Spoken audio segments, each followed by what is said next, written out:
দেখছেন বিস club biscuit presents প্রবাস কণ্ঠ প্রাইম নিউজ। মালয়েশিয়ার শিশুদের সামাজিক যোগাযোগ মাধ্যম ব্যবহারে নিরাপত্তা জোরদার করতে নতুন পদক্ষেপ নিয়েছে Malaysian communications and multimedia commission.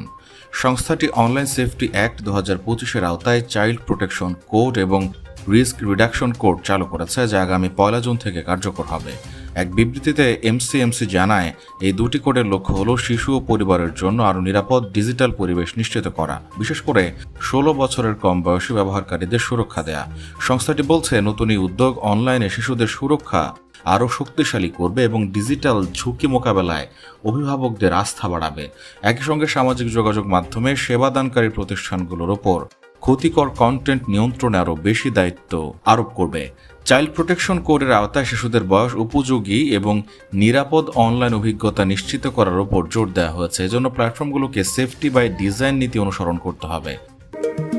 মালয়েশিয়ায় থাকেন, আন্তর্জাতিক কর্মপরিবেশে স্মার্ট ও সফল ক্যারিয়ার করতে প্রস্তুত, তবে আপনাকে খুঁজছে প্রাণ মালয়েশিয়া। সমগ্র মালয়েশিয়া জুড়ে বিভিন্ন পদে আপনি হতে পারেন আমাদের পরবর্তী টিম মেম্বার। আপডেটেড সিভি সহ হোয়াটসঅ্যাপ করুন এই নম্বরে। এর মধ্যে রয়েছে 16 বছরের কম বয়সীদের অ্যাকাউন্ট খোলা ও মালিকানায় সীমাবদ্ধতা আরোপ। এছাড়া শিশুদের ঝুঁকিপূর্ণ কন্টেন্ট থেকে দূরে রাখতে বয়সভিত্তিক সুরক্ষা ব্যবস্থা এবং কিছু নির্দিষ্ট ফিচার ব্যবহারের সীমাবদ্ধতা থাকবে। এর ফলে শোষণমূলক ও ক্ষতিকর কন্টেন্টে শিশুদের প্রবেশ কমানো সম্ভব হবে বলে মনে করছে কর্তৃপক্ষ।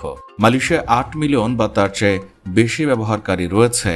এমন লাইসেন্সধারী সামাজিক যোগাযোগ মাধ্যম প্ল্যাটফর্মগুলো এই নতুন বিধিনিষেধের আওতায় পড়বে। এর মধ্যে রয়েছে ফেসবুক, ইনস্টাগ্রাম, টিকটক এবং ইউটিউব। প্রবাস কণ্ঠ নিউজ ডেস্ক।